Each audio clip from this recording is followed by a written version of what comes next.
ওং জননীং শারদাং দেবীং রামকৃষ্ণং জগদ্গুরুং পাদপদ্মে তয়স্যিত্বা প্রণমামি মুহুর্মুহুর। নমস্কার। আজ নিবেদিতার ভারত দর্শনের 196তম পর্ব। যে যেখান থেকেই প্রতি রবিবার এই অনুষ্ঠানটি উপভোগ করেন তাদের সকলের প্রতি আমার শ্রদ্ধা, শুভেচ্ছা, কৃতজ্ঞতা জানাই এবং স্বাগত জানাই আজকের তথা এই কবিপক্ষের সময় নিবেদিতার ভারত দর্শনের 196 পর্বে। আপনারা সকলেই অবগত রয়েছেন এই সময়টি কবিপক্ষ। 25শে বৈশাখ ভারতবর্ষে তথা বাংলার পৃথিবীর ইতিহাসে সাহিত্য কবি জগতের সেই মহান নক্ষত্রটির আবির্ভাব ঘটেছিল ভারতবর্ষের কলকাতার জোড়াসাঁকোর ঠাকুর বাড়িতে। দেবেন্দ্রনাথ ঠাকুরের বিশাল বংশ,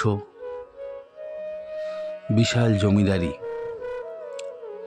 সে বাড়িতে এক অনন্য প্রতিভার প্রতিভু ভাবিকালকে যিনি সাহিত্যের নতুন দিকধারা পরিবেশন করবেন, তার আগমন বার্তা সূচিত হয়েছিল 1861 খ্রিস্টাব্দের 8ই মে। কিন্তু নিবেদিতার সাথে এই মহান মানুষটির যে সংযোগ, সেটা যদি আলোচনা না করা যায় নিবেদিতার ভারত দর্শনে, তাহলে নিবেদিতাও বোধহয় পরিপূর্ণতা লাভ করবে না তার সাহিত্য জীবন তথা ভারতবর্ষের জীবনে। আবার রবীন্দ্রনাথের যে ভারতীয়ত্ব বোধ ভারতবর্ষে জন্মেও নিবেদিতার দ্বারা পরিপুষ্টতা লাভ করেছিল, সেটি রবীন্দ্রনাথকেও সমৃদ্ধ করবে না যদি রবীন্দ্রনাথের আলোচনাটি আপনাদের সামনে না পৌঁছে দিই। অনেকেই কদিন ধরে ফোন করছিলেন বা মেসেজ করছিলেন যে রবীন্দ্রনাথকে নিবেদিতার সাথে আলোচনা করার জন্য একটা বিশাল সম্পর্ক রয়েছে। অনেকেই পড়াশোনা করেন আমি জানি, অনেকেই এ নিয়ে আলোচনাও করেছেন অনেক বড় বড় বক্তারা। আমারও বেশ কিছু আলোচনা রামকৃষ্ণ মঠ মিশনের বিভিন্ন সেন্টারেতে আলোচিত হয়েছে রবীন্দ্রনাথ এবং নিবেদিতাকে নিয়ে। সেই দৃষ্টিকোণটি হয়তো অনেকেই অনুরোধ করেছেন, বুঝতে পারছি। রবীন্দ্রনাথ এবং নিবেদিতা দুজনে দুজনের পরিপূরক, এটা বলার অপেক্ষা রাখে না। নিবেদিতার ভারত দর্শনের আজকে 196তম পর্ব। পানারাম চ্যানেল যেভাবে তিল তিল করে এগিয়ে চলেছেন 200-র দিকে, একটি বিদেশি মানুষ ভারতবর্ষে এসে কি এমন প্রতিভার পরিচয় দিয়ে গেলেন, যেখানে তাকে নিয়ে 200 পর্ব আলোচনা করা যায় 8 ঘন্টার কম বেশি প্রতি রবিবার। এটা ভাবতে নিজেকেই এখনো অবাক করে দেয়। নিবেদিতার ভারত দর্শন আমার কাছে নিবেদিতা দর্শনে পরিণত হয়ে গেছে। আমি নিবেদিতাকে ভালোবাসি বা আপনারা বাসেন কয়েকজন, তা নয়। আজকে পৃথিবীর মানুষ এরকম একটা আদর্শর সন্ধান পেয়ে নিজেরা ধন্য। এক দেশে জন্ম, এক দেশে শিক্ষা, আর এক দেশে তার আলোটা পৌঁছে দেয়া, এটা নিবেদিতাই তার জীবনে দেখিয়ে গেছেন। এবং ভারতবর্ষের মতো একটি দেশকে সে তার জীবনে পেয়ে নিজে ধন্য হয়েছেন এবং শুধু ধন্য হননি, অপরকে সেই ধন্যতার স্বাদটা দিয়ে গেছেন। যেটি বলছিলাম, নিবেদিতার ভারত দর্শনে রবীন্দ্রনাথ ছাড়া যেন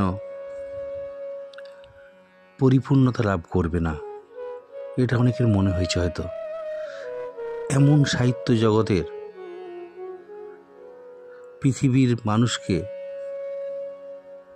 সাহিত্য চর্চার মধ্যে ভারতীয়ত্ব, ব্রাহ্ম ধর্মের, অদ্বৈত বেদান্তের উপনিষদিক চিন্তা মানুষের কাছে পৌঁছে দিয়ে রবীন্দ্রনাথ তথা দেবেন্দ্রনাথ ঠাকুর সহ ঠাকুর পরিবার একটি বিশেষ জায়গা দখল করে নিয়ে রয়েছে। আজও স্মৃতির আলোয় কিনা জানি না, চাক্ষুষ করি আমরা তার সমস্ত রচনার মধ্যে, বা ঠাকুর বাড়িতে গেলে গা ছমছম করে সেদিনকার পরিবেশ, ঠাকুর বাড়ির রমরমা ব্যাপার। পৃথিবীর মানুষ তাকিয়ে থাকে এই নোবেল বিজয়ী, যিনি 1913 খ্রিস্টাব্দে তার গীতাঞ্জলি রচনায় তিনি নোবেল জয়ী রূপে পরিগণিত হয়েছিলেন। আমাদের গর্ব, কলকাতার গর্বজোড়া সাঁকোর ঠাকুর বাড়ির গর্ব শুধু নয়, এটি আজ পৃথিবীর মানুষের কাছে সাহিত্য জগতের একটি একাডেমিক দিক দিয়ে পড়াশোনা না করা সাহিত্য জগতের এক নতুন প্রতিভা নয়, চির প্রতিভার সন্ধান রেখে গেছেন রবীন্দ্রনাথ। সেই রবীন্দ্রনাথ নিবেদিতার সংস্পর্শে আসবেন না, নিবেদিতা ভারতবর্ষে ওই বিদুষী মহিলাটি এসে ভারতবর্ষ দর্শন করবেন আর এই প্রতিভার সাথে পরিচিতি লাভ করবে না, ঠাকুর বাড়িতে যাতায়াত হবে না, তা কখনো হয়? রবীন্দ্রনাথের যে জন্ম পক্ষ, এই রবীন্দ্র পক্ষে আলোচনা করতে নিবেদিতার সাথে অনেকের অনুরোধকে সামনে রেখেই আলোচনায় প্রবেশ করব। আসলে ভগিনী নিবেদিতা রবীন্দ্রনাথের সাথে যে পরিচয়, সেটা কিভাবে ঘটেছিল একটু জানা দরকার। অনেকে বিভিন্ন জায়গায়, আমরা বিশেষ করে লোকমাতা নিবেদিতাকে ফলো করি অনেক সময়, যেখানে শঙ্করী প্রসাদ বসু বলেছেন নিবেদিতা নামটা নিবেদিতার বিষয়ে স্বামীজির সংক্ষিপ্ততম বক্তব্য, বলা উচিত বহু বক্তব্যের হৃদয় মধ্যস্থ কৌস্তব মণি। স্বামীজি এক বিদেশিনী নারীকে সমগ্র ভারত সাধনাকে আত্মসাৎ করে ভাবী ভারতের সেবিকা, গুরু, বান্ধবী হওয়ার জন্য আহ্বান করেছিলেন। শেষে তিনি মাদ্রিদে উত্তরণ ঘটিয়েছিলেন। আমার দৃষ্টিতে আসলে গুরুদায়িত্ব আর কোনো বিদেশিকে বহন করতে হয়েছে এরকমভাবে, সেটা কিন্তু ইতিহাস বলবে, কিন্তু আমার চিন্তাতে নিবেদিতা সেটাকে বাস্তবায়িত করতে কতখানি পেরেছিলেন তার চরম স্বীকারোক্তি ভারতের মহাকবির কণ্ঠে শোনা গেছে, যখন তিনি নিবেদিতাকে লোকমাতা বলে সম্বোধন করেছিলেন। রবীন্দ্রনাথের দেহা এই লোকমাতা নামটি নিবেদিতার পক্ষে সত্যিকারের পরিপূরক ছিল। নিবেদিতা স্বামীজির ভাষায় জননী, সেবিকা এবং ভারতবর্ষের নারীদের কাছে বান্ধবী হয়ে ওঠার, গুরু হয়ে ওঠার যে আহ্বান পেয়েছিলেন স্বামীজির কাছ থেকে, সেখানে তিনি তার যথার্থ স্বরূপটাকে প্রকাশ করে সেই জায়গায় পৌঁছাবার চেষ্টা করেছিলেন এবং সেটার বাস্তব রূপটি প্রদর্শন করার প্রয়াসী ছিলেন। ভারতের মহাকবি অর্থাৎ যে বিশ্বকবি রবীন্দ্রনাথ ঠাকুরকে বলা হয় বা ভাবা হয়, তা নিশ্চয়ই বলে দেওয়ার প্রয়োজন নেই। যে স্মৃতিচারণায় সুগভীর আবেশে রবীন্দ্রনাথ এই লোকমাতা অভিসার আখ্যাটি তিনি নিবেদিতার জন্য রেখেছিলেন বা নিবেদিতাকে আখ্যায়িত করেছিলেন, সেটা কিন্তু প্রকাশিত হয়েছিল প্রবাসী পত্রিকাতে। প্রবাসী পত্রিকায় অজ্ঞানের সংখ্যায় 1318 সালে প্রকাশিত হয়। ভগিনী নিবেদিতা নামে এই রচনায় রবীন্দ্রনাথ ঠাকুর আধুনিক ভারতের জন্য উৎসর্গীকৃত এবং ভারত আত্মার প্রতি নিবেদিত প্রাণা এক মহিষী নারীকে হৃদয়ের অন্তঃস্থল থেকে অঞ্জলি প্রদান করেছিলেন সুললিত গদ্যে। রচনাটি পাঠ করলে রচয়িতার স্বতঃস্ফূর্ত শ্রদ্ধার উত্তরণ বা উৎসরণ অনুধাবন করতে পারা যায়।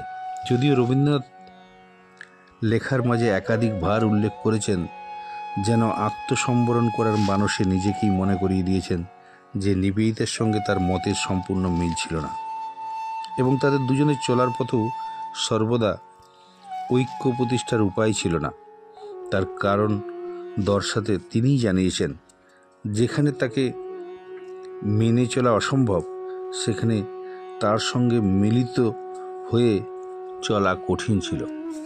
আসলে নিবেদিতা এবং রবীন্দ্রনাথ দুজনে দুজনকে এত সুন্দরভাবে চিনেছেন, তাদের মধ্যে খুনসুটি যেমন হয়েছে তেমন দুজনের মধ্যে সাহিত্য আলোচনা, ভারতীয়ত্ববোধের আলোচনা, ব্রাহ্ম ধর্মের সাথে উপনিষদের আলোচনা, কোনো কিছু বাদ ছিল না। দুজনে খুব কাছ থেকে চিনেছেন এবং দুজনের বন্ধু হয়ে ওঠার চেষ্টা করেছেন। তার অনেক চিঠি রয়েছে, সেগুলো সব আলোচনার মধ্যে ফুটে উঠবে।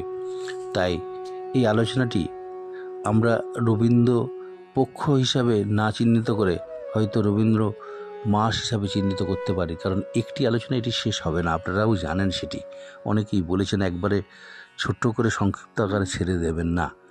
আমারও ইচ্ছে নেই, কারণ রবীন্দ্রনাথ নিবেদিতা দুজনেই আমার কাছে খুব প্রিয় দুটি চরিত্র এবং অন্তত আমি নিজের দিক দিয়ে বলতে পারি তার সঙ্গে নিবেদিতার অর্থাৎ রবীন্দ্রনাথের সাথে নিবেদিতার যে সখ্যতা, দুজনকে বোঝার ক্ষেত্রে, দুজনের কাছ থেকে পরিচিততা লাভ করতে দুজনেই দুজনের সহযোগী ছিলেন। দুজনেই দুজনের কাছ থেকে অনেক কিছু পেয়েছেন এবং দুজনেই দুজনকে এত শ্রদ্ধার আসনে বসিয়েছেন, সেটি তার লেখা, তাদের আলোচনা এবং তাদের সাক্ষাৎকারগুলিকে পূর্ণ প্রকাশের আশায় আপনারা হয়তো রয়েছেন, আমি জানি। নিবেদিতা আমার মনে হয় ভারতবর্ষে এসে সবচেয়ে বেশি সচ্ছলতা বা সবচেয়ে বেশি সহজতা লাভ করেছিলেন রবীন্দ্রনাথের সাথে, অরবিন্দের সাথে, জগদীশচন্দ্র বসুর সাথে, দীনেশচন্দ্র সেনের সাথে, যদুনাথ সরকারের সাথে, অবনীন্দ্রনাথ ঠাকুরের সাথে। স্বামীজি তো তার কাছে গুরু, শ্রদ্ধার এবং ভয়ের জায়গা। একটা বিশাল কংক্রিট ভারতীয় আধ্যাত্মিকতার একটা স্তম্ভ, তার কাছে গিয়ে তো শ্রদ্ধাই জানানো যেতে পারে। নিবেদিতা ভারতবর্ষে আসার পর থেকেই নিজে তার জীবনে যেখানে যা দেখেছেন, আমার মনে হয় যেখানে তাকে দুজনকে মেনে চলা সেটা যেমন কঠিন ছিল, আবার মাঝে মধ্যে দুজনকে বোঝা সেটা খুব সহজই ছিল। নিবেদিতাকে সম্পর্কে রবীন্দ্রনাথ বলছেন, আমি নিজের দিক দিয়ে বলতে পারি তার সঙ্গে আমার মিলনের নানা অবকাশ ঘটলেও এক জায়গায় অন্তরের মধ্যে আমি গভীর বাধা অনুভব করতাম। সে যে ঠিক মতের অনৈক্যের বাধা তা নয়, সে যে একটা বলবান আক্রমণের বাধা। এগুলো রবীন্দ্রনাথকেই মানায়।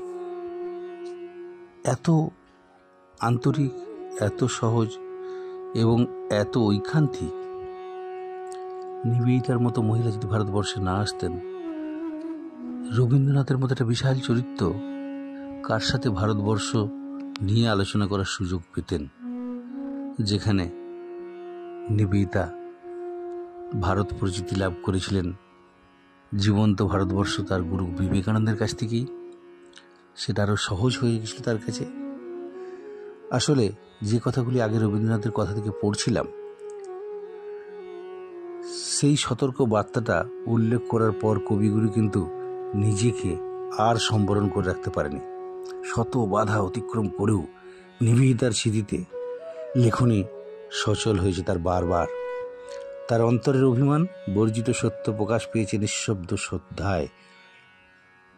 এই শ্রদ্ধার পশ্চাৎপদটা বা কারণ প্রদর্শনের জন্য তিনি প্রথমেই ব্যক্তিগত অভিজ্ঞতার মূল্যায়ন করে বলেছেন, একদিকে তিনি আমার চিত্তকে প্রতিহত করা সত্ত্বেও আর একদিকে তার কাছ থেকে যেমন উপকার পেয়েছি এমন আর কারো কাছ থেকে পাইনি।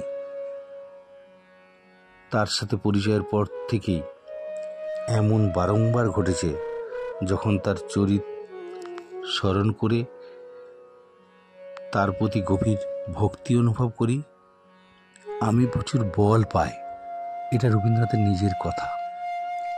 ভাবতে অবাক লাগে, যে কথাগুলো বলছিলাম শুরুতেই, দুজনেই এত বুঝদার, দুজনে দুজনকে এত সুন্দরভাবে বুঝেছিলেন, তার একটা সুন্দর সমীকরণ তৈরি হয়ে গেছিল। সেই সমীকরণের নির্যাসটা আমরা উপভোগ করব পরতে পরতে। তবে শুধু ব্যক্তিগত দেনা পাওনার হিসাবের ভিত্তিতে যে নিবেদিতাকে মূল্যায়ন করেছেন রবীন্দ্রনাথ তা নয় কিন্তু। মার্গারেট নোবেল নামে ভারতে আগতা এক বিদেশিনী নারী, যার সম্পর্কে কবির প্রথম ধারণা সাধারণত ইংরেজ মিশনারি মহিলারা যেমন হয়ে থাকে, ইনি বোধহয় তেমনই হবেন। এটা প্রথম থেকে তার ধারণা ছিল। যখন যত বেশি তার সাথে মেশার চেষ্টা করেছেন বা মিশেছেন, তার অভিজ্ঞতাটা অন্যমুখী হয়েছে এবং নিজে আনন্দ পেয়েছেন এবং নিজে তাকে নতুনভাবে আবিষ্কার করার সুযোগ পেয়েছেন। আসলে সাধারণ ইংরেজ মিশনারিরা যেভাবে ভারতবর্ষে এসে জ্ঞানের তথ্য, বাইবেল তথ্য বা ব্রিটিশদের শিক্ষার অহংকার দেখাতে থাকে, নেটিভদের তারা মাটির সাথে মিলিয়ে দেওয়ার চেষ্টা করে, রবীন্দ্রনাথ প্রথমের দিকে সেরকম একটা তার ভাবনা। আর 5টা বিদেশিনী তথা ব্রিটিশ নাগরিকদের মতো নিবেদিতার মধ্যেও তিনি দেখার চেষ্টা করেছিলেন, কিন্তু অবাক হয়ে গেছিলেন যত মিশেছেন, যত দেখেছেন, যত কাছে পৌঁছেছেন। এই যে পরিবর্তিত হতে হতে পর্যবেষ্টিত হয়েছিলেন তপস্বিনী সতীর প্রতিমায়, সেই নারীর তপস্যার সাক্ষী ছিলেন তিনি নিজেই বহুলাংশে। যদিও নিবেদিতার ভারত তপস্যার অগ্নিময় বর্ণচ্ছটা সর্বদা মনোরম হয়ে ওঠেনি কবির দৃষ্টিতে, কিন্তু সে তপস্যায় যে সামান্যতম খাদ ছিল না, সে কথা স্বীকার করার জন্য কিন্তু প্রয়োজনীয় সত্যনিষ্ঠার অভাব ঘটেনি কখনো কবি হৃদয়ে। তাই মুক্ত কণ্ঠে বলেছিলেন কবি রবীন্দ্রনাথ, নিজেকে এমন করে সম্পূর্ণ নিবেদন করে দেবার আশ্চর্য শক্তি আর কোনো মানুষের মধ্যে আমি অন্তত প্রত্যক্ষ করি না। তার শরীর, তার শৈশব, ইউরোপীয় অভ্যাস, তার আত্মীয় স্বজনের স্নেহমতা, তার স্বদেশীয় সমাজের উপেক্ষা এবং যাদের জন্য তিনি প্রাণ সমর্পণ করেছিলেন তাদের ঔদাসীন্যতা, দুর্বলতা ও ত্যাগ স্বীকারের অভাব কিছুতেই তাকে ফিরিয়ে দিতে পারে না। মানুষের সত্যরূপ, চিদ্রূপ যে কি তা যে তাকে জানিয়েছে, সে দেখিয়েছে। মানুষের আন্তরিক সত্তার সর্বপ্রকার স্থূল আবরণকে একেবারে মিথ্যা করে দেওয়ার কেমন একটা অপ্রতিহত তেজে প্রকাশ পেতে পারে, তা দেখতে পাওয়া পরম সৌভাগ্যের ব্যাপার এবং সৌভাগ্যের কথা। ভগিনী নিবেদিতার মধ্যে মানুষের সেই অপরাহত মাহাত্ম্যকে সম্মুখে প্রত্যক্ষ করে আমরা যেন ধন্য হয়েছি। এটি রবীন্দ্রনাথের নিজের উপলব্ধি। আচ্ছা, দুজনের মধ্যে পরিচয়টা কখন হলো? একটু পিছনে ফিরে যাক, ইতিহাসের পেছনে ইতিহাসে যায়। নিবেদিতার সাথে রবীন্দ্রনাথের প্রথম আলাপ কবে, কোথায়, কিভাবে ঘটেছিল সে সম্পর্কে নিশ্চিত সম্ভবত এখনো অপ্রকাশিতই রয়ে গেছে। রিজেল নেম নিবেদিতার সম্পর্কে এক বান্ধবী, তার যে বিখ্যাত বই, সেখানে তিনি লিখেছেন তিনি প্রথম দীক্ষাত নিবেদিতার উপরে পূর্ণাঙ্গ জীবনী রচনা করার চেষ্টা করেছিলেন। এই মহিলা যেটিকে পরবর্তীকালে নারায়ণী দেবী অনুবাদ করেছিলেন। রিজেল নেম জানিয়েছেন যে জোসেফিন ম্যাকলাউড এবং সারা বুলের সঙ্গে রবীন্দ্রনাথ ঠাকুরের পরিচয় হয়েছিল শ্রীরামকৃষ্ণদেবের প্রিয় ভক্ত বিখ্যাত নট ও নাট্যকার গিরিশ ঘোষের মাধ্যমে 1898 খ্রিস্টাব্দের ডিসেম্বর মাসে। এর থেকে ধরা যেতে পারে নিবেদিতার সঙ্গে রবীন্দ্রনাথের পরিচয় হয়েছে তার পরে। এই দুই মহিলা অথবা এদের কোনো একজনের মাধ্যমে। এ তথ্য ঠিক নয়, কারণ সারা বুল ও জোসেফিন ম্যাকলাউড কলকাতায় এসেছিলেন 1898 সালের 14 ফেব্রুয়ারি স্বামী শারদানন্দের সঙ্গে। কলকাতায় এসে তারা প্রথমে উঠেছিলেন কিন্তু মধ্য কলকাতার অর্থাৎ পার্কস্ট্রিটের কাছে কন্টিনেন্টাল হোটেলে। তারপর মার্চ মাসের প্রথম সপ্তাহে তারা বেলুড়ে যখন ওই নতুন জমিটা কেনা হয়, জমি হস্তান্তরে সম্পন্ন হলো, তারা মঠের প্রাঙ্গণে পুরানো বাড়িটিকেই সংস্কার করে সেখানে বসবাস করা শুরু করলেন। তার কয়েকদিন পর মার্গারেট এসে যোগ দেন তাদের সঙ্গে। অর্থাৎ জানুয়ারির শেষ থেকে মার্চের অন্তত প্রথম বা দ্বিতীয় সপ্তাহ অবধি নিবেদিতা ছিলেন পার্কস্ট্রিটের 49 পার্কস্ট্রিট যে বাড়িটিতে হোটেলেতে নিবেদিতা প্রথমের দিকে ছিলেন। তার রেখাচিত্র তিনি ওকে পাঠিয়েছিলেন, অর্থাৎ হেমনকে। হেমন একজন বিদেশিনী, তার বান্ধবী। প্রতিদিনকার রচনা, ভারতবর্ষের অনুভূতি হেমনকে চিঠি লিখে পাঠাতেন। তার বহু চিঠি, নিবেদিতার যে 800 থেকে 850 মতো চিঠি টোটাল পাওয়া গেছে, সেই চিঠির মধ্যে কিন্তু অনেক চিঠিতেই হেমনকে ভারতবর্ষকে যেন প্রবেশ করে দেওয়ার চেষ্টা করছেন। তার চিঠির মধ্যে হেমন এক চিঠিতে বলছেন যে আমি ভারতবর্ষে না গেলেও আমি ভারতবর্ষকে অনুভব করছি নিবেদিতার চিঠিতে। এটা তাকে উপলব্ধ করেছিল ভারতবর্ষ নিবেদিতার চিঠির মাধ্যমে। নিবেদিতা সেই হেমনকে চিঠি যেসবগুলি লিখেছেন তাতে অনেক জায়গায় বিভিন্নভাবে প্রকাশিত হয়েছে রবীন্দ্রনাথের কথাও সেখানে। যেটি বলছিলাম, এই 49 পার্কস্ট্রিটে যে থাকার সময় তিনি হেমনকে যে চিঠি লিখেছেন, তাদের স্বামী স্ত্রীর প্রতি তার যে চিঠি, সেখানে তিনি 31 জানুয়ারি একটি চিঠি লিখছেন। সেখানে নিবেদিতার জীবনীকারের প্রবাজিকা আত্মপ্রাণা মাতাজি জানিয়েছেন, ভারতে আসার পর প্রথম কয়েকদিন মার্গারেট যদিও ইংরেজ বন্ধুদের অর্থাৎ ম্যাকডোনাল্ড, ড্যাডসন আর আবার্থনট, ওই ড্যাডসন, আবার্থনট এবং ম্যাকডোনাল্ড, এরা তিনজনেই তখন কলকাতায় অবস্থান করছেন। এরা নিবেদিতার পূর্ব পরিচিত এবং এরা কিন্তু ভারতবর্ষে অনেকদিন ধরে রয়েছেন। নিবেদিতার সুযোগ হয়েছে এদের সাথে পরিচিত হওয়ার এবং এসে পৌঁছাবার পরে তাদের সাথে মিলন হওয়া এবং তাদের দ্বারা ভারতবর্ষ সম্পর্কে একটা রূপরেখা তিনি খুঁজে পেয়েছিলেন, জানতে পেরেছিলেন ভারতবর্ষটা কেমন, তারা বসবাস করে কী অনুভূতি করছে। এই শহরের বিভিন্ন জায়গাগুলো তারাই কিন্তু প্রথম নিবেদিতাকে ঘুরিয়ে ঘুরিয়ে দেখাচ্ছিল, কিন্তু তার বিশেষ উৎসাহ ছিল কলকাতা হিন্দু এলাকাগুলোর সঙ্গে পরিচিতি লাভ করা। তাই সুযোগ পেলেই গাড়ি ভাড়া করে একা একা তিনি শহরের উত্তরাঞ্চলের পাড়াগুলোতে ঘুরে বেড়াতেন। এটা নিবেদিতা ভারতবর্ষে এসে উত্তর কলকাতা তার সবচেয়ে বেশি পছন্দ এবং উত্তর কলকাতায় স্বামী বিবেকানন্দের মতো মানুষ জন্মগ্রহণ করেছেন, রবীন্দ্রনাথ জন্মগ্রহণ করেছেন এবং ভগবান শ্রীরামকৃষ্ণদেব যে উত্তর কলকাতার সবচেয়ে বেশি কাটিয়েছেন, বাগবাজার বলরাম বসুর বাড়িতে শতাধিকবার এসেছেন, মা ওখানে কাটিয়েছেন। এইসব স্মৃতিপূর্ণ জায়গাগুলো উত্তর কলকাতা হিন্দুদের একটা বিশেষ শ্রদ্ধার জায়গা। নিবেদিতা সেই জায়গাটার সন্ধান করেছেন এবং নিজের জীবনটাই ওইখানে অতিবাহিত করেছেন। ভারতবর্ষে যতদিন কাটিয়েছেন এই উত্তর কলকাতার বাগবাজারতেই। 10-2 বসপাড়া লেন থেকে মা থাকতেন, তার উল্টো দিকে 16 নম্বর 17 নম্বর বসপাড়া লেন নিবেদিতার জন্য বিখ্যাত হয়ে রয়েছে। আজ হেরিটেজ বিল্ডিং তৈরি হচ্ছে, সেখানে ইউনিভার্সিটি তৈরি হচ্ছে নিবেদিতা স্কুলের উল্টো দিকেই।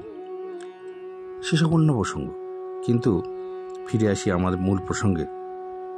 আত্মপ্রাণে মাতাজি জানিয়েছেন তার লেখার মধ্যে মার্গারেট জগদীশচন্দ্র বসুর সাথে ভগিনী লাবণ্য বসু, জগদীশ বসুর বোন, ঠাকুর পরিবার, সরলা ঘোষাল প্রমুখের সাথে পরিচিতি হন। আর শ্রীমতী বসুর স্কুল, বেথুন স্কুল, মাতাজির পাঠশালা তিনি ঘুরে ঘুরে দর্শন করেছেন। কিন্তু কবে, কিভাবে, কার মাধ্যমে নিবেদিতা যোগাযোগ ঘটেছিল ওই ব্যক্তিদের সাথে, ওই যদি লাবণ্য প্রভা বসু বলি, এই জগদীশচন্দ্র বসু বলি, বা অবলা বসু বলি, বা ঠাকুর পরিবারের কথা বলি, সে সম্পর্কে বিশদভাবে কেউ কিন্তু বলেনি। এ বিষয়ে অর্থাৎ কলকাতার বাঙালি সমাজের সঙ্গে নিবেদিতার যোগসূত্র সম্পর্কিত তথ্য পাওয়া যায় সারা বুলের জীবনীতে। সেই যোগসূত্রের মাধ্যম হচ্ছে মোহিনীমোহন চট্টোপাধ্যায়। মোহিনীমোহন চট্টোপাধ্যায় আসলে ঠাকুরবাড়ির এক জামাই। তিনি 1886 থেকে 88 পর্যন্ত 2 বছর পাশ্চাত্যে কেটেছেন ভারতবর্ষের ব্রাহ্ম ধর্ম সম্পর্কে, উপনিষদ সম্পর্কে, এবং ভারতবর্ষের অনেকটাই বলা যেতে পারে আধ্যাত্মিকতার বেশ কিছু জায়গা উন্মোচিত হয়েছিল এই মোহিনীমোহন চট্টোপাধ্যায়ের কাছ থেকে। এই মোহিনীমোহন চট্টোপাধ্যায় ছিলেন ঠাকুর পরিবারের জামাতা। আরও পরিষ্কার করে বলতে গেলে রবীন্দ্রনাথের ভাগ্নির সঙ্গে তার বিয়ে হয়েছিল। সারা বুলের সঙ্গে তার পরিবারের শুরু হয় যাত্রা 1886 খ্রিস্টাব্দে, অর্থাৎ আমেরিকায় স্বামী বিবেকানন্দের আবির্ভাব ঘটার অন্তত 7 বছর আগে মোহিনীবাবু পাশ্চাত্যে কাটিয়েছেন, এবং তার মাধ্যমে ভারতবর্ষের ধর্মের সঙ্গে সে দেশের পরিচয় ঘটেছিল। তার এবং দুজনের মধ্যে এক আত্মিক সৌহার্দ্য গড়ে উঠেছিল। 1888 খ্রিস্টাব্দে মোহিনীমোহন ভারতবর্ষে প্রত্যাবর্তন করার পূর্ব পর্যন্ত তারা বক্তৃতা কক্ষে সারা বুলের উপস্থিতি ছিল তার সুনির্দিষ্ট ঘটনা। ভারতে ফিরে আসার পর মূলত দূরত্বজনিত কারণে দুজনের সম্পর্ক স্তীমিত হয়ে গেলেও তা একেবারে ছিন্ন হয়ে যায়নি। অনিয়মিত হলেও চিঠিপত্রের মাধ্যমে তাদের যোগাযোগ ছিল। সারা বুল মানে ওই অলিবুল, যিনি বিখ্যাত সেতারবাদী, তার সাথে তার পরিচয় ছিল। মোহিনীমোহন চট্টোপাধ্যায় যেহেতু ঠাকুরবাড়ির জামাই, তাহলে ওই বাড়িতে সারা বুলের যাতায়াত হওয়া বা মোহিনীমোহন চট্টোপাধ্যায়ের সাথে যোগাযোগ হওয়া এগুলি স্বাভাবিক। সেই সম্পর্ক নতুন উদ্যমে পুনঃস্থাপিত হয়েছিল কিন্তু 1898 খ্রিস্টাব্দে। সারা বুল আর ম্যাকলাউড কলকাতায় সারদানন্দের সাথে আসার পরেই যখন হোটেল কন্টিনেন্টে এসে মোহিনীমোহন দেখা করতে এলেন এই দুজনের সঙ্গে, এবং সেদিনই তাদের সম্পর্কের বন্ধুত্বের আর একটু উন্নত জায়গায় উন্নীত হয়েছিল। পরে নিবেদিতার সঙ্গে মোহিনীমোহনের সুসম্পর্ক গড়ে ওঠে। 17 ফেব্রুয়ারি 1898 খ্রিস্টাব্দে এই 3 বিদেশিনীকে মোহিনীমোহন নিয়ে গিয়েছিলেন আচার্য জগদীশ বসুর ভগিনী লাবণ্য প্রভা বসু পরিচালিত ব্রাহ্ম বিদ্যালয়ের পরিদর্শনাতে। একথা সারা বুলের দিনপঞ্জি থেকে আমরা জানতে পাচ্ছি। এই সময়কালের মধ্যেই কিন্তু আচার্য বসুর সঙ্গেও এদের পরিচয় ঘটে গেছে।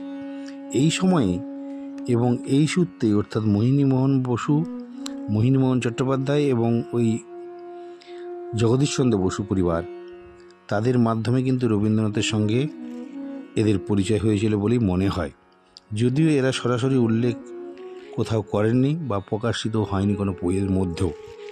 এটা ধারণা করে নেওয়া যেতে পারে। প্রভাজিকা আত্মপ্রাণা মাতাজি নিবেদিতার জীবনী গ্রন্থে তিনি লিখছেন, নিবেদিতা ভারতে আসার পরবর্তীকালীন ঘটনাপঞ্জির একটা বর্ণনাতে তিনি লিখছেন, 1898 সালের জানুয়ারিতে ভারতের উদ্দেশ্যে ইংল্যান্ড থেকে যাত্রা। জানুয়ারি মাসের 24-এ মাদ্রাজে নামেন। মাদ্রাজ থেকে 4 জানুয়ারি, এই 24শে জানুয়ারির পর থেকে 28শে জানুয়ারি কলকাতায় এসে পৌঁছান। জাহাজ ঘাটে বিবেকানন্দ তাকে অভ্যর্থনা জানান। কিছুকাল চৌরঙ্গীর একটা বাড়িতে, অর্থাৎ ওই 49 পার্ক স্ট্রিট যেটা হোটেলে ছিলেন, সেখানে থাকার পরে বিভিন্ন স্থান পরিদর্শন, বক্তৃতা শোনা, বাংলার পাঠ গ্রহণ, বিজ্ঞানী জগদীশচন্দ্র বসু, কবি রবীন্দ্রনাথ ঠাকুর এবং কলকাতার অন্যান্য বিশিষ্ট ব্যক্তির সঙ্গে পরিচিতি লাভ ঘটে। ফেব্রুয়ারির 27-এ প্রথম দক্ষিণেশ্বরের মন্দির দর্শন তার হয়। এটা কিন্তু আত্মপ্রাণা মাতাজি তার নিবেদিতার জীবনীতে লিখছেন। এটাতে অনেকটা পরিষ্কার হলো এই বিবৃতি থেকে মনে হয় 1898 সালের 28শে জানুয়ারি থেকে 27শে ফেব্রুয়ারি, অর্থাৎ এক মাসের মধ্যেই, অর্থাৎ ভারতে আসার পরে পরে এই প্রথম মাসটিতেই কিন্তু মার্গারেট নোবেলের সঙ্গে পরিচয় ঘটেছিল জগদীশচন্দ্র বসু এবং রবীন্দ্রনাথ ঠাকুরের মতো প্রমুখ বিশিষ্ট জনেদের। কলকাতার ব্রাহ্ম ধর্মের বা ব্রাহ্ম সমাজের এক উল্লেখযোগ্য অংশ কিন্তু এই জগদীশচন্দ্র বসু, রবীন্দ্রনাথ ঠাকুর পরিবার, এটা আমরা সকলেই জানি। রবীন্দ্রনাথের নিজের বক্তব্য এর সম্ভাব্য সমর্থন পাওয়া যায়। পূর্ব উল্লেখিত স্মৃতিকথা থেকে যে আত্মপ্রাণা মাতাজি যে বিবরণটি দিয়েছেন সেখানে রয়েছে, ভগিনী নিবেদিতার সঙ্গে যখন আমার প্রথম দেখা হয় তখন তিনি অল্পদিন মাত্র ভারতবর্ষে এসেছেন। এটা রবীন্দ্রনাথ নিজে লিখছেন এক জায়গাতে। সেই প্রথম দর্শনে কবিগুরু নিবেদিতাকে দেখে ভেবেছিলেন সাধারণ ইংরেজি মিশনারি মহিলারা যেমন হয় ইনি বোধহয় সেরকমই, অর্থাৎ ইনিও সেই শ্রেণীর লোক, কেবল ধর্ম সম্প্রদায় হয়তো স্বতন্ত্র হতে পারে। এই ধারণার বশবর্তী হয়েই রবীন্দ্রনাথ নিজের কন্যা তার ইংরেজি ভাষা এবং সাধারণত ইংরেজি ভাষা অবলম্বনে যে শিক্ষা দেয়া হয় তেমন শিক্ষার দায়িত্ব নিতে অনুরোধ জানিয়েছিলেন মার্গারেট নোবেলকে, এবং সেই প্রথম আলাপেই ভেঙে গিয়েছে তার ক্ষণিকের ভুল। রিজেল নেম লিখছেন, রবীন্দ্রনাথের প্রস্তাব নিবেদিতা সরাসরি প্রত্যাখ্যান করেছিলেন। বলেন, সে কি, ঠাকুর বংশের মেয়েকে একটা বিলেতি খুঁকি বানানোর কাজটা আমাকেই করতে হবে? রাগে দুই চোখ জ্বলে উঠেছিল নিবেদিতার। ঠাকুর বাড়ির ছেলে হয়ে পাশ্চাত্য সভ্যতায় আপনি এমনই আবিষ্ট হয়েছেন যে নিজের মেয়েকে ফুটবার আগেই নষ্ট করে ফেলতে চান। এটি নিবেদিতার নিজের কথা রবীন্দ্রনাথকে। আসলে মীরা দেবী 6-7 বছর বয়সের সময় নিবেদিতার সাথে পরিচয় করিয়ে দিয়ে তাকে তিনি ভেবেছিলেন ইংরেজি শিক্ষায় শিক্ষিত করবেন, প্রথম থেকেই তার ভিতটা তৈরি করে দিবেন। তার আত্মীয় পরিজন, তাদের পরিবারের যেমন সকলেই পাশ্চাত্যে গিয়ে প্রতিষ্ঠিত হচ্ছেন বা পাশ্চাত্যমুখী, সেক্ষেত্রে হয়তো এটা অনেকটা সুবিধা হবে বা ত্বরান্বিত হবে, এরকম ভেবে রবীন্দ্রনাথ চিন্তাটি করেছিলেন হয়তো। এতটা ঝাঁঝালো উত্তর নিবেদিতা সত্যিই দিয়েছিলেন, এটা ভাবতেই অবাক লাগছে। কিন্তু নিশ্চিতভাবে বলতে পারা যায় নিবেদিতা ভারতীয়ত্ববোধ একটু স্বতন্ত্র ছিল, কারণ তার যে গুরু স্বামী বিবেকানন্দ, ভারতবর্ষময় এক চরিত্র, তার গুরু, সে ভারতবর্ষের একদিক আর উল্টো দিক। নিবেদিতা রবীন্দ্রনাথের সাথে আলাপ বা পরিচয় প্রথমে ওই রকম একটা অবস্থা তৈরি করলেও সারা জীবন তারা দুজনের খুব বন্ধুর মতো অবস্থান করেছেন।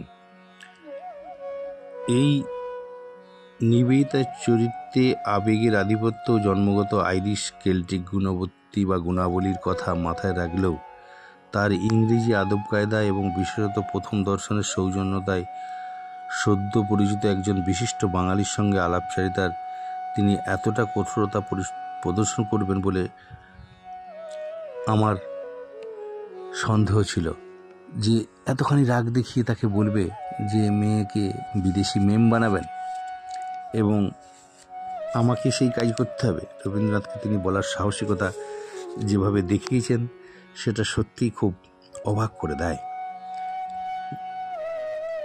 যার সঙ্গে প্রথম দর্শনে তার আকৃতি ও ব্যক্তিত্ব দ্বারা আকৃষ্ট হয়ে তিনি ডায়েরিতে ইতিবাচক মন্তব্য লিখেছেন। রিজেল নেম কিন্তু এক্ষেত্রে সাহিত্যিক স্বাধীনতার প্রয়োগ করে থাকতেই পারেন। তিনি লিখেছেন বেশ গুছিয়ে। রবীন্দ্রনাথের নিজের লেখায় ঘটনাটার বিবরণ একটু অন্যরকম ছিল। তিনি বলছেন, বাইর থেকে কোনো একটা শিক্ষা গিলিয়ে দিয়ে লাভ কি?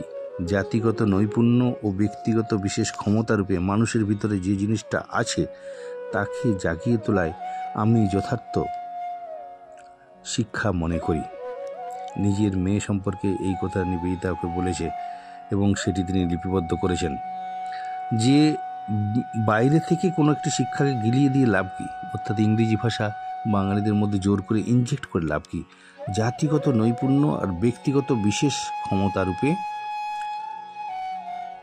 একটি মানুষের ভিতরে যে জিনিসটা আছে তাকে জাগিয়ে তোলায় যথার্থ শিক্ষা। বাধা নিয়মের বিদেশি শিক্ষার দ্বারা সেটাকে চাপা দেয়া আমার মনে হয় ভালো দেখায় না, এটা নিবেদিতা নিজে বলেছেন রবীন্দ্রনাথকে। যাই হোক, মোটামুটিভাবে নিবেদিতার মতের সঙ্গে নিজের মতের অমিল না হলেও বোধহয় এই আলাপেই তার দৃঢ় চরিত্রের সংগ্রামী দিকটা রবীন্দ্রনাথ টের পেয়ে গেছিলেন। প্রথমের দিকে খুব স্বাচ্ছন্দ্য বোধ না করলেও পরবর্তীকালে কিন্তু একাধিকবার মতানৈক্যের অবকাশ হয়েও উভয়ের মধ্যে একটা ভালো সম্পর্ক তৈরি করেছিল। এ প্রসঙ্গে নিবেদিতার চরিত্রের দুটো দিক মনে রাখা দরকার। প্রথমটা, তিনি এমনই এক চরিত্র যার পক্ষে মনে একরূপ আর মুখে আরেক রূপ বাক্যে স্ফুরণ সম্ভব কিন্তু ছিল না। দ্বিতীয়ত, তিনি যেটা ভালো বা মন্দ বলে বুঝতেন তার অন্যরূপ প্রতিষ্ঠা করার মানুষের সর্বদা আপোষহীন পদক্ষেপ নিয়েই এই জগতে বা এই পৃথিবীতে, এই জগতে, সাহিত্য জগতে এগিয়ে যাওয়া ব্যক্তিগত দুর্বলতার জন্য কিছুটা হলেও তার গুরু বিবেকানন্দ স্বয়ং একসময় তাকে লিখেছিলেন, আমার দৃঢ় বিশ্বাস পাশ্চাত্য দেশীয় লোকদের এই একটা বিশেষত্ব আছে যে তারা নিজেরা যেটা ভালো মনে করে সেটা অন্যের উপর জোর করে চাপানোর চেষ্টা করে। তারা ভুলে যায় যে একজনের পক্ষে যেটা ভালো অন্যের পক্ষে সেটা ভালো নাও হতে পারে। আমার ভয় তোমার নতুন বন্ধুদের সঙ্গে মেশার ফলে তোমার মন যেদিকে ঝুঁকবে তুমি অন্যের ভিতরে জোর করে সেই ভাবটাই দেবার চেষ্টা করবে। এটা স্বামীজির নিজের কথা। বিবেকানন্দ নিবেদিতাকে নিজে এই কথাগুলি বলেছিলেন বা লিখেছিলেন। স্মৃতিকথা অনেকের সাক্ষ্য দিয়েছেন ঠিকই, কিন্তু কিভাবে নিবেদিতা সম্মোহিনী শক্তিতে তারা একে অপরের মধ্যে সম্পর্ক দৃঢ় করেছিল তার একটা উদাহরণ দেওয়া যাক। গিরিবালা ঘোষ নিবেদিতার ছাত্রী। তার মামা বাড়ি থেকে বিদ্যালয়ে পড়ার আপত্তি ছিল ঘোর। নিবেদিতা শুনে নিজে গেলেন ছাত্রীর মামার সঙ্গে দেখা করতে এবং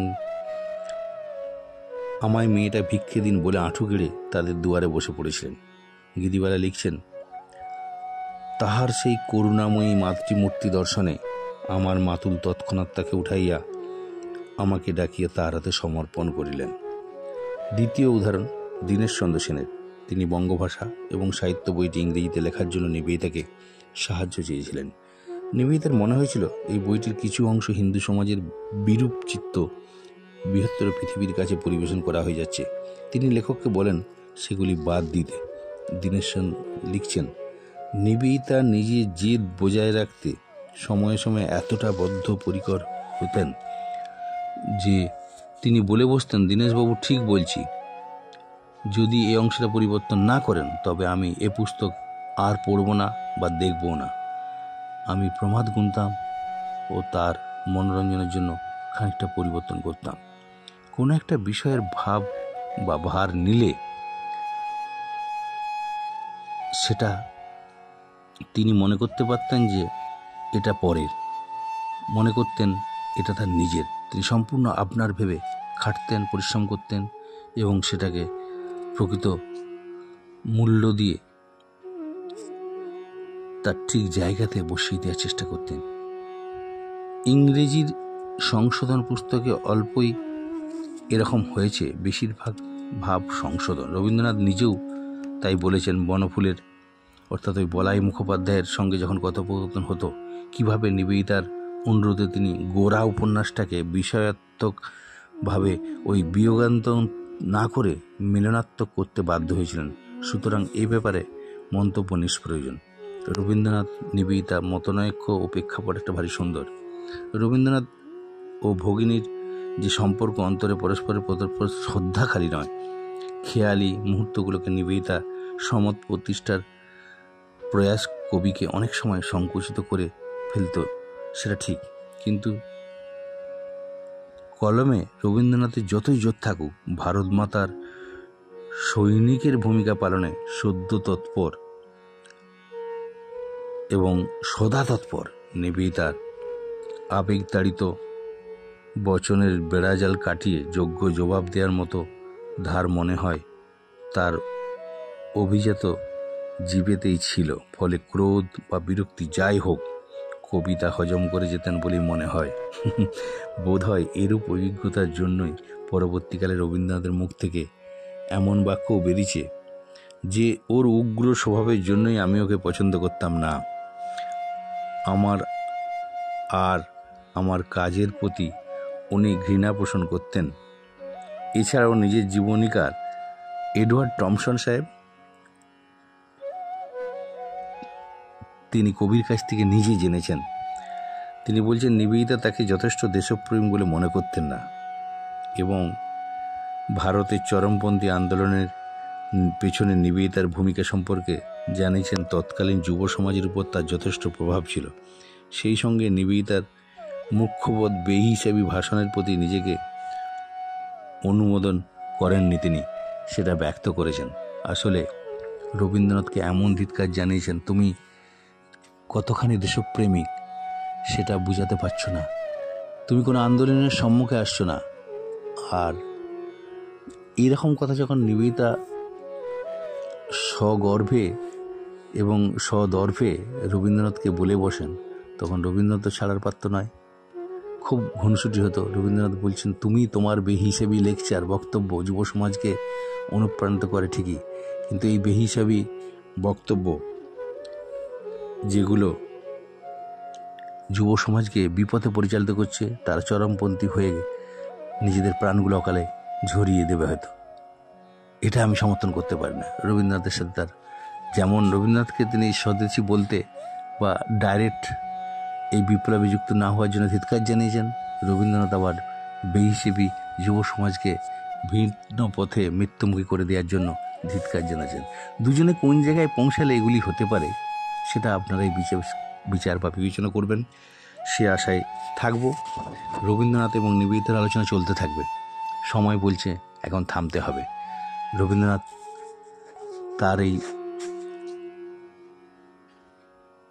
জন্ম পক্ষকালের শুরুতে প্রথম রবিবারটিতে নিবেদিতা রবীন্দ্রনাথের পরিচয় পর্ব এবং অন্যান্য দুজনের মধ্যে সখ্যতা স্থাপন, দুজনকে চেনা নিয়ে অনেকটা এগোলাম হয়তো, কিন্তু বাকি রয়ে গেল অনেকটাই, সেটা আলোচনা করব এর পরের আলোচনার মধ্যে। থাক না আগ্রহটা নিয়ে একটা সপ্তাহের অপেক্ষা। নিবেদিতার 196 ভারত দর্শন আজকে এখানেই শেষ করি।